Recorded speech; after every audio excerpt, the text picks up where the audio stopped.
Before diving into this incredible story, remember to subscribe to the channel and turn on notifications. Here, every story has something to say, and you won't want to miss a single one. John F. Kennedy International Airport was bathed in a cold, clinical light, the neon signs reflecting off the gleaming marble floor. Announcements played monotonously over the loudspeaker as passengers moved about, their suitcases rolling across the tiles, some in a hurry, others engrossed in their phones. Among them stood James Thornton, CEO of Thornton Technologies, one of the most influential companies in the technology and innovation sector. James walked confidently, his impeccable gray suit fitting his silhouette perfectly, his gleaming leather shoes clicking softly with each step. In his hand, his black leather briefcase held not only crucial documents for an international meeting, but also the full weight of his career and dignity. His usually impassive face wore an expression of concentration and calm. Yet, as he approached the boarding gate, he felt an uneasy shiver. The flight attendant, Claire Bradford, blonde with cold eyes, wore a strained smile, but her eyes betrayed a pure, silent mistrust. James sensed something was wrong. When he handed over his boarding pass, Claire scrutinized him from head to toe, her gaze lingering on his dark skin. "Sir. I cannot let you through," she said, her voice trembling but firm. Time seemed to stand still around James. The passengers behind him turned, curious or shocked. Murmurs arose, phones were pulled out, capturing the moment when a man of power and reputation was denied a fundamental right. The humiliation wasn't physical, but it stung more deeply than any blow. James felt his anger rising, but he controlled it, letting an icy calm envelop his inner rage.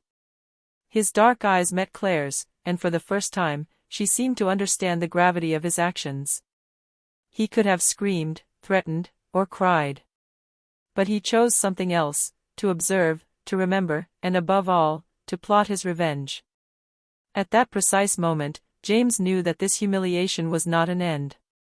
It was the beginning of a fight, against injustice, against racism, and against those who believed they could humiliate a man simply because of the color of his skin.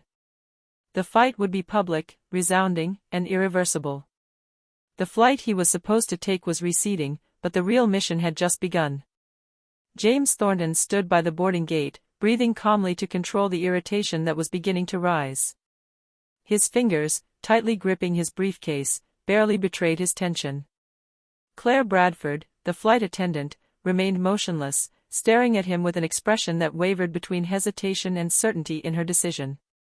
"Mr. Thornton, I really cannot let you through," she repeated, this time more firmly, as if to justify an act she knew to be unjustifiable. James frowned slightly, his calm but authoritative voice echoing in the hall. "Excuse me? You're refusing to let me board, why exactly?" Claire looked away, avoiding eye contact. A few passengers leaned forward to listen, some frowned, others whispered amongst themselves. It's a security measure," she stammered, visibly uncomfortable. James took a deep breath. His voice, icy but composed, cut through the air like a scalpel. "A security measure? I'm the CEO of Thornton Technologies. I'm traveling on business. Show me where it says I can't board." The murmur of the passengers grew louder. Several took out their phones to film the scene. James felt the scrutinizing stares on Claire. The pressure mounted on her, and for the first time, a doubt crossed her eyes. James continued, his tone remaining professional but inflexible. "I'm not asking for special treatment, but I refuse to be humiliated because of the color of my skin. I want to speak to your superior immediately." A slight panic was now visible on Claire's face. She hesitated, then called for help from a colleague, who appeared a few minutes later. The man, a supervisor in his 50s named Robert Simmons, had a polite but strained smile, aware that the situation could quickly escalate. "Mr. Thornton, I am sorry for this misunderstanding," he began. James cut him off calmly. "This is not a misunderstanding. You refused me boarding because of my skin color. I would like you to take note of this incident and for action to be taken." Robert sighed, visibly embarrassed, and murmured something to Claire before turning to James. We will examine the situation. For the moment, I ask you. James raised his hand, interrupting his speech. No. I'm not asking for anything right now. I'm observing, I'm recording, and I assure you that this act will have consequences. At that moment, several passengers applauded timidly, others murmured words of encouragement. All eyes were on Claire, who lowered her gaze, feeling for the first time the weight of her discrimination. James took a step back, regaining his composure, his dignity intact despite the public humiliation. He knew one thing for certain: this injustice would not go unpunished. The supervisor, Robert Simmons, remained silent for a moment, visibly uncomfortable in front of the crowd of passengers and the phone cameras pointed at them. James, motionless, observed every gesture, every hesitation. "Mr. Thornton," began Robert, his voice hesitant, "I understand your frustration." James cut him off, his dark, penetrating gaze fixed on him. "Frustration? This isn't frustration. It's a blatant violation of my rights. You just refused access to a passenger, because of the color of their skin." Robert lowered his eyes, searching for his words. A few passengers murmured among themselves, some showing their support for James. I'm sorry. The rules are strict, you understand," stammered Claire Bradford behind him. James took a deep breath and pointed to his boarding pass. "Show me where it says in your rules that a general manager or any passenger can be discriminated against on this basis." "I'm waiting." Robert frowned, realizing that the situation could quickly escalate. "Listen, Mr. Thornton, we're going to look into this." But James shook his head, his calm but firm voice echoing in the hall. "Learning this isn't enough. This incident is now public. Passengers filmed it. There's evidence. I'm going to make sure your company understands that the humiliation you've just subjected me to is unacceptable." A murmur rippled through the crowd. Some passengers applauded discreetly, others nodded, shocked by the open racism but also impressed by James's calm and composure. Claire Bradford looked away, unable to meet James's gaze. For the first time, she understood the magnitude of her action. It wasn't a simple boarding check, it was a public affront that would follow her for a long time. James resumed, his voice lower but still icy. "I'm not attacking you personally, Robert Simmons. I'm holding you accountable. If you think your apologies are enough, you're mistaken. I'm going to go further." Robert opened his mouth in protest, but James made a silent but decisive gesture with his hand. He turned slowly, feeling the crowd watching his every move. In his mind, a strategy began to take shape. This injustice would become a public example, and he would be the catalyst for change. As he walked away, his footsteps echoed on the marble floor. Each echo reminded those who had humiliated him that the power of a worthy and determined man was not to be underestimated. A few minutes after the incident, James sat down in the hall, catching his breath and considering his next steps. But he didn't need to do anything. The passengers around him had already started sharing the videos on social media. In less than an hour, the hashtag #JusticeForJames began trending. Tweets, Instagram posts, and TikTok videos showed the exact moment Claire Bradford refused boarding to a CEO because of his skin color. Comments multiplied, some expressed support, others denounced systemic racism in airlines. James was following the progress on his phone. Notifications were pouring in, his friends, colleagues, and even journalists were contacting him. A journalist from a major national media outlet called him. "Mr. Thornton? This is Samantha Cole from News Network. We've seen the video. Could you comment on your experience?" James calmly replied. "This experience illustrates what many people endure on a daily basis. What you see here is not an isolated case. I simply want justice to be served and for this type of behavior to no longer be tolerated." The video quickly made headlines in several online newspapers. The comments highlighted James's dignity and composure in the face of an unjust and humiliating situation. The images were clear: a respected, professional, and calm man, publicly humiliated for something he couldn't control. Even the airline began to feel the pressure. Calls from disgruntled customers multiplied, and social media posts openly criticizing the company flooded in. The company's reputation was at stake, and James knew this was just the beginning. As he left the lobby for a quieter waiting room, James felt strangely calm.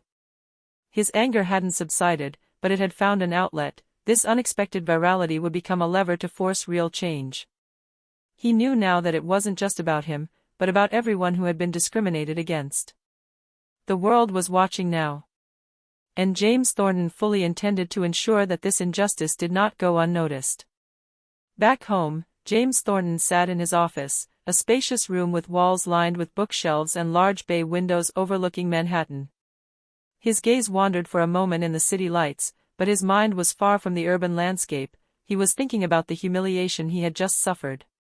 He felt the anger bubbling up, but he transformed it into something more powerful, an icy focus, a precise plan of action.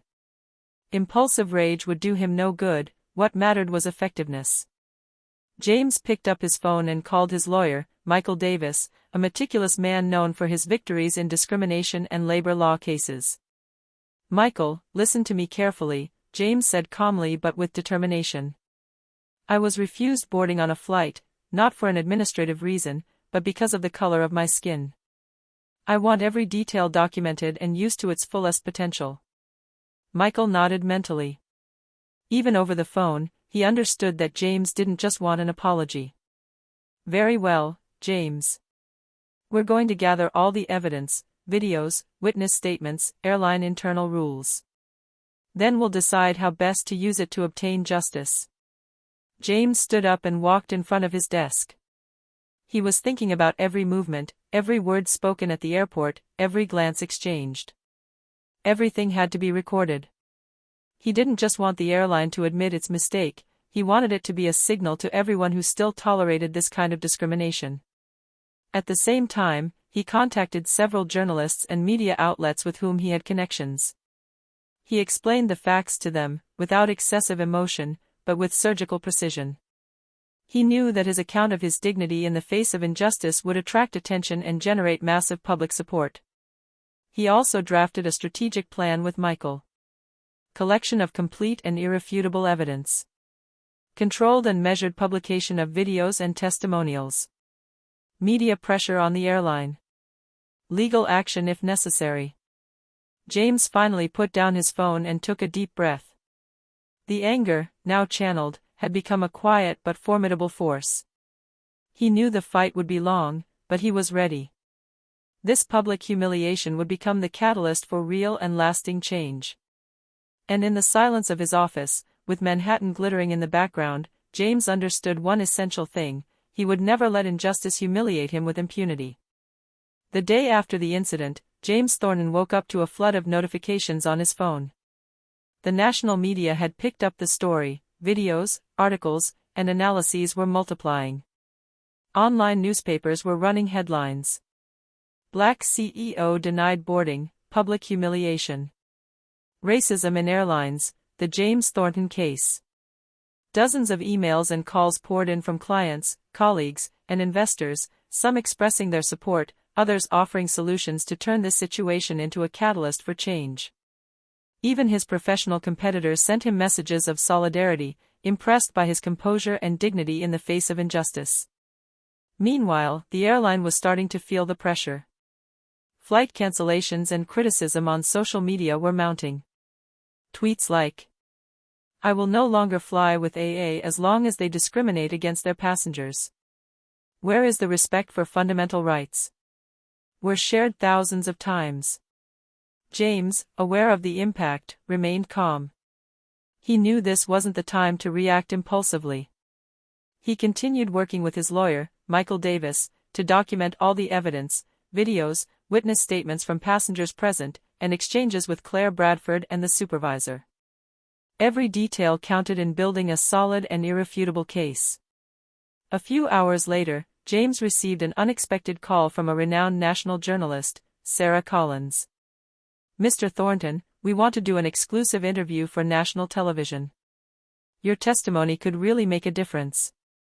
James agreed, but with one strict condition: the truth would be told without distortion, and the humiliation he had suffered would be clearly exposed.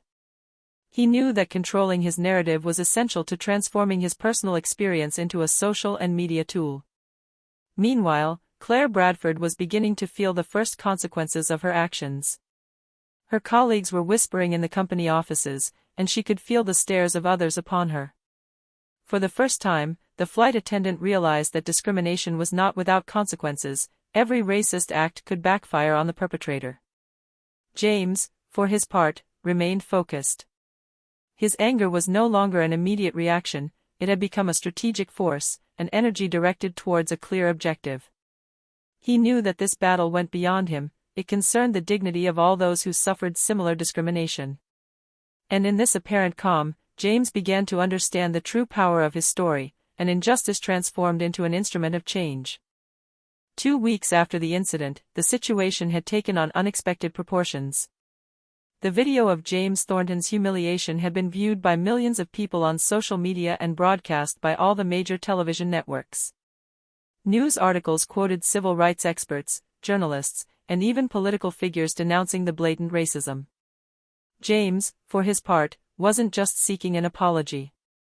He wanted public acknowledgement of the injustice. With his lawyer, Michael Davis, he decided to hold a press conference. Invitations were sent to all the major media outlets, and the chosen location was symbolic, in front of the main entrance to the airline's headquarters in New York. When James arrived, cameras flashed and reporters murmured impatiently. Passers-by stopped to watch the gathering, some immediately recognizing James's now famous face. Claire Bradford, the flight attendant, was there, forced to attend the event by company management to show her cooperation. Her gaze avoided James's. For the first time, she felt the weight of her decision, amplified by millions of viewers. James spoke, his clear and firm voice carrying beyond the crowd. "Ladies and gentlemen, what you have seen is not an isolated incident. It is an illustration of what far too many people still suffer simply because of the color of their skin. I am not only seeking redress for myself. I am seeking justice, visibility, and change for all those who do not have the opportunity to make their voices heard." The journalists were frantically taking notes. The cameras captured every word. Claire Bradford lowered her eyes, unable to meet the gaze of the man she had humiliated. The murmurs in the crowd turned into timid applause, then into shouts of approval. James continues. "I refuse to allow such acts to be tolerated. And I would like to thank all those who have supported me and helped me transform this injustice into a lever for real change." After his speech, he officially handed over a complete file to company management, compiling all the evidence of the incident, videos, witness statements, exchanges, and internal reports. Management had no choice but to announce an internal investigation and disciplinary measures. The humiliation that began at the boarding gate was now turning against those who had perpetrated it.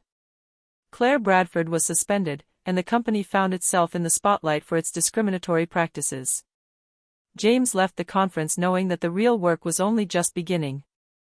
His anger, transformed into strategic and public action, had already started to produce its first effects.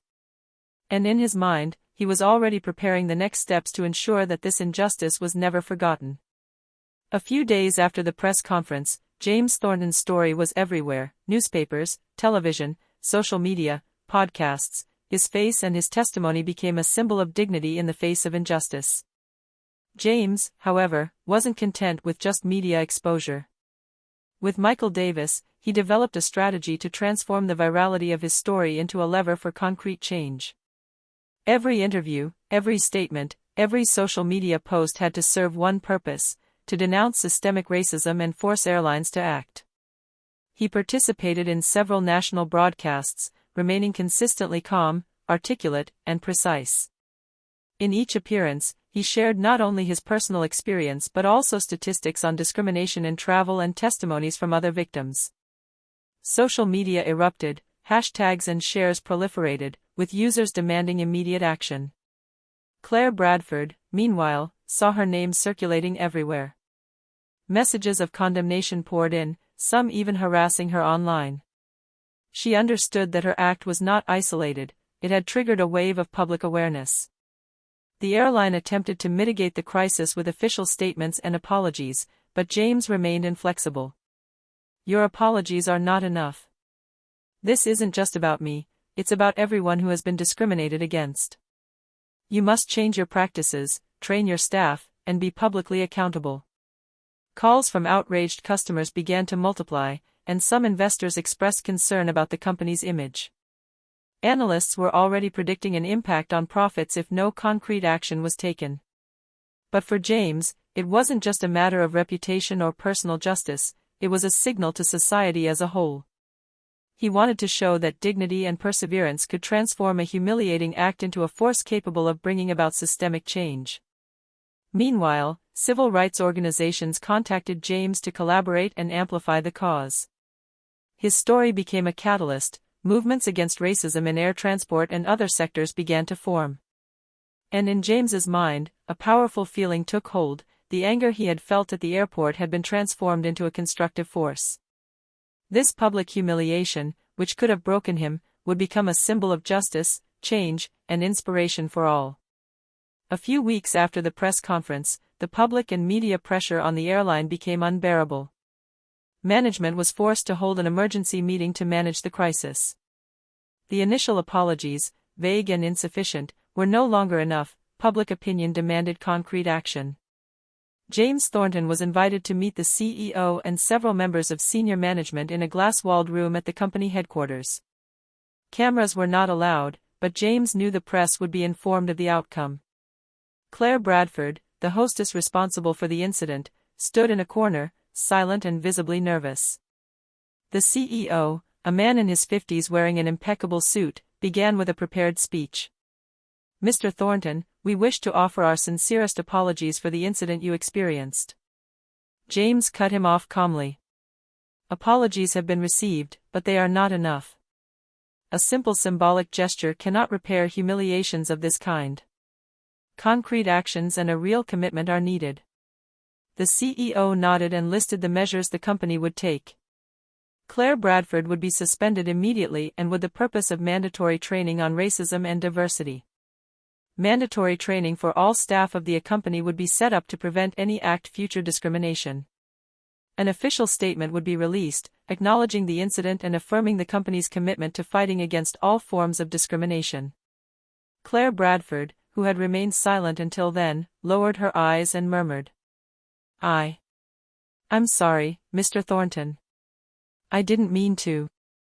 James stared at the hostess for a moment. His tone was calm but firm. "Regret isn't enough. Your actions have consequences. What you do now to repair the damage, learn, and change matters far more than your apologies." The company released the official statement within hours. The media immediately picked it up, reporting Claire Bradford's suspension and the implementation of mandatory training for all staff. James Thornton's name was cited as an example of dignity and courage in the face of injustice. For James, it was a symbolic victory but also a reminder: real change came with concrete action. The initial humiliation had been transformed into leverage for a real and lasting impact. As he left the meeting, James felt a weight lift slightly from his shoulders. But he knew this was only the beginning. Now he had to ensure these measures were actually implemented, and that the message against systemic racism spread more widely.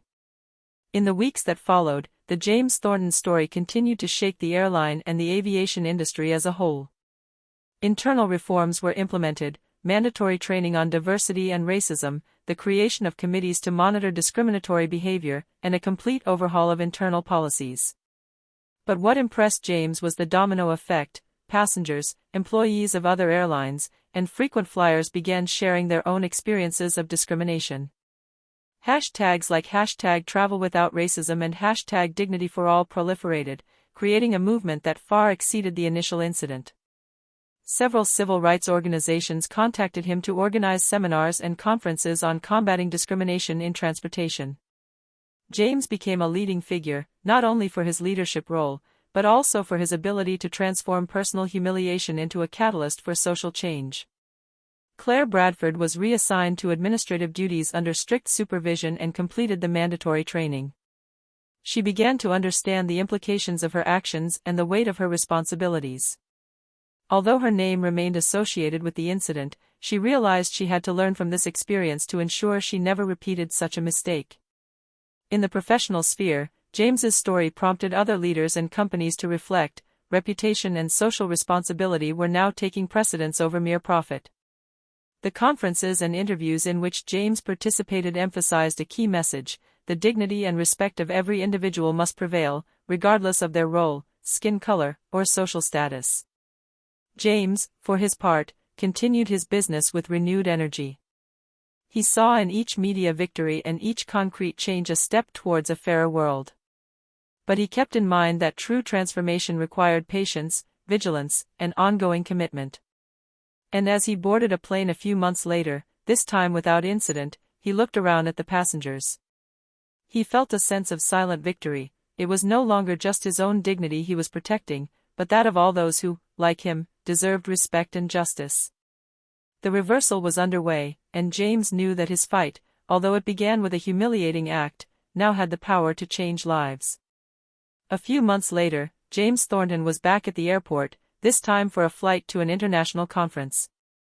The atmosphere was the same, the neon lights glowed on the pristine floor, but something had changed. There were no more suspicious glances, no more scornful whispers. Passengers greeted him politely, some with gratitude, others unaware that the man they saw had made his mark on the recent history of civil rights in transportation. As he walked through the boarding gate, James felt a mixture of serenity and pride. The humiliation he had suffered a few months earlier had given way to something greater: change. The airline had implemented its reforms, Claire Bradford had completed her training and was now fulfilling her responsibilities, and other airlines had begun to reassess their practices to prevent similar incidents. Sitting in his seat, James took out his phone and read the messages of support and articles recounting his story. He realized that his initially destructive anger had been transformed into a constructive force. Every word, every decision, every action he had taken since the incident had contributed to a lasting impact. In his mind, he recalled the precise moment when Claire Bradford had arrested him, eyeing him suspiciously. At the time, he had felt a profound injustice and public humiliation. Today, he felt instead a sense of quiet victory. Dignity had triumphed, and injustice had been confronted by determination and strategy. James smiled gently. This journey was not just a physical flight, it was a symbol, a reminder that justice, perseverance, and dignity could transform even the cruelest humiliations into engines of change. As the plane took off, flying over the city that shone in the setting sun, James understood a simple but profound truth: no act of hatred can extinguish the strength of a man determined to ensure dignity and respect for all. And so, the humiliation of the airport had been transformed into a silent, lasting, and exemplary triumph, leaving behind a legacy that no one could erase.